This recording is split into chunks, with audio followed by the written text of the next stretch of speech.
With Juan Gonzalez. Juan? Well, we end today's show with the latest on a major battle within one of the country's largest labor unions, the Service Employees International Union.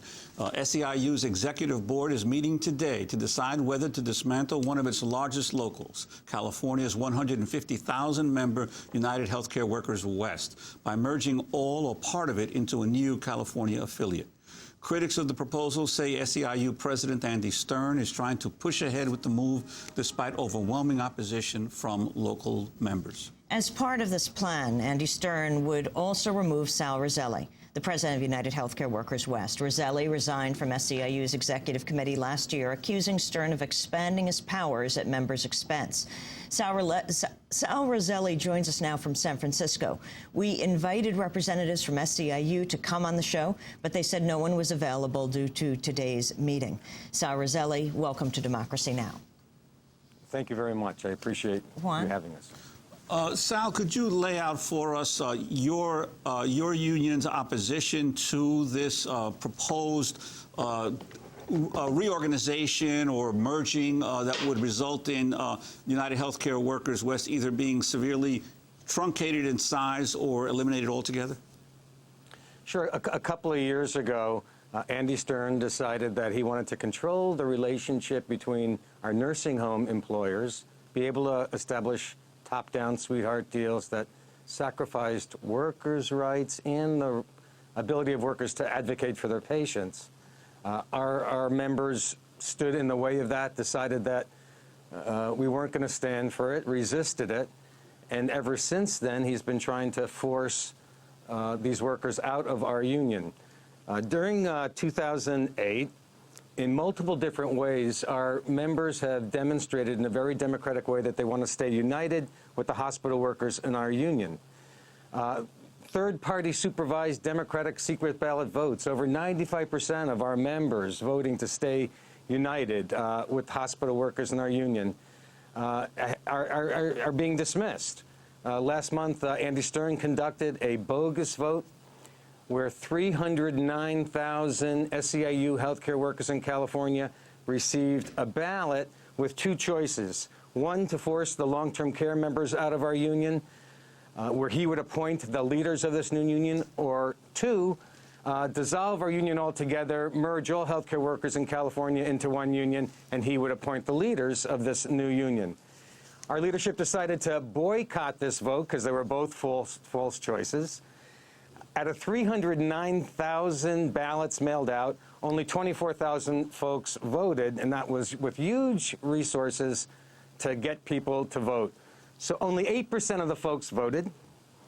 Andy Stern declares that's union democracy. The workers have spoken. They want a separate union of long-term care workers in California, and that's the issue before his executive board today, to take that vote to create a new union and force these long-term care members out of our union.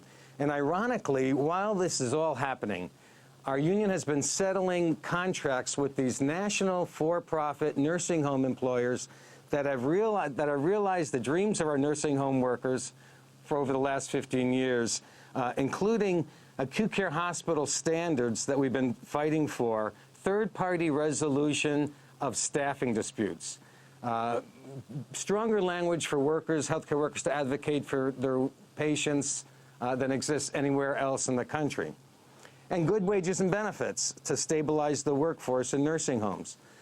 Simultaneously, Andy Stern's trustee in Southern California is settling with these same employers, compromising collective bargaining rights for the workers, compromising the workers' ability to advocate for their patients.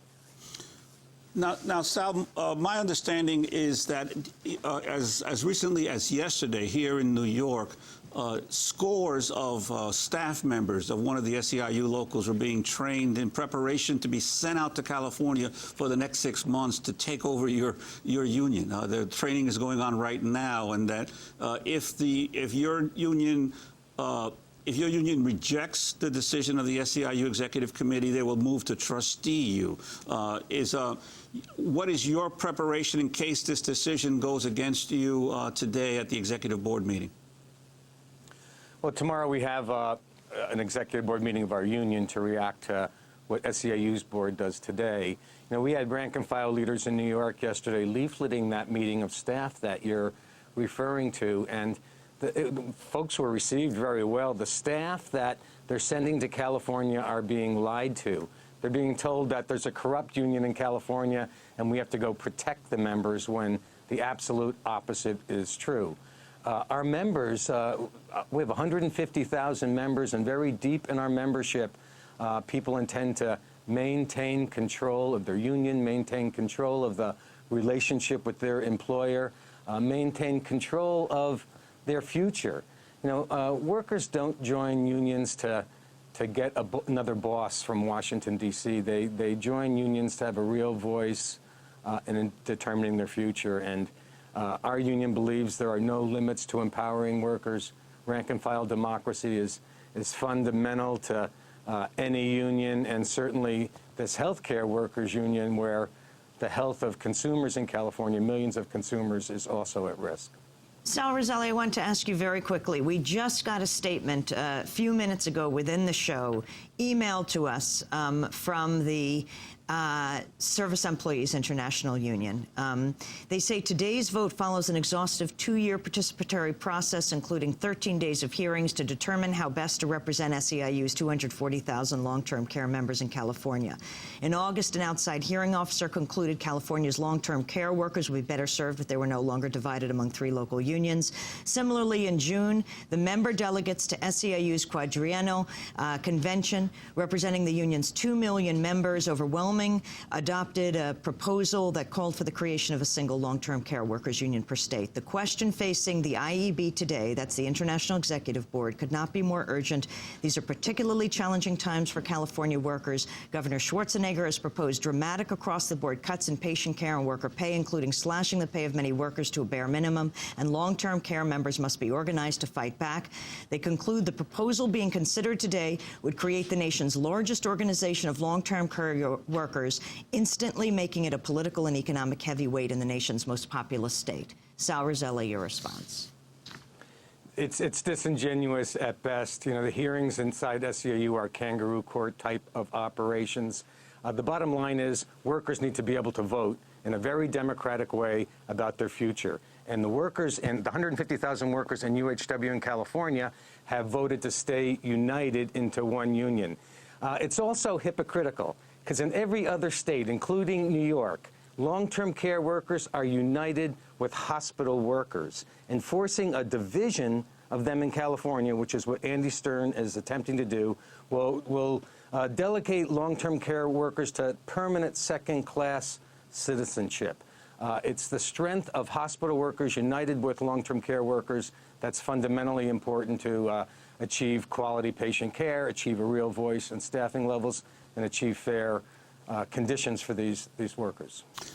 Sal Roselli, you're going up against probably the most influential labor leader in America today, Andy Stern. He's been featured in the New York Times Magazine as the voice of reform in the labor movement in America today, and many people call him a visionary, a person who's SEIU is growing rapidly.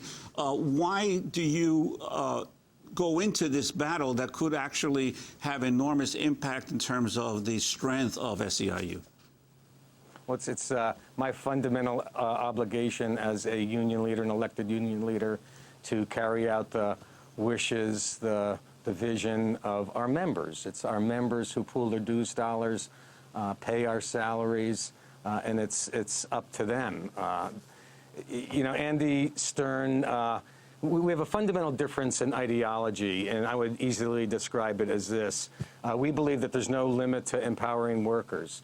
To win a progressive majority in this country, there has to be a labor movement that's bottom-up, driven by rank-and-file members in a very democratic way. Andy Stern's vision is top-down. It's about centralizing more power and decision-making authority among a few in Washington, D.C. It's about union members paying dues to get a service from an organization, as opposed to a union of members, for members, by members that make their own decisions, control the relationship with their employer, control their future. So it's a fundamental disagreement. And this is not about me. This is not about Andy Stern. This is about a crossroads in the labor movement. The soul of the labor movement is at stake. And again, our vision is that organized labor needs to be a movement of workers, for workers, and by workers. Sal Roselli, we want to thank you for being with us, president of SEIU United Healthcare Workers West, speaking to us from San Francisco. We'll report on the outcome of the decision by the International Executive Board of the SEIU today. That does it for our broadcast. Democracy Now! Is produced by Mike Burke, Shrifat Okudu, Sarah Mata, Angela Kamet, Steve McCarthy.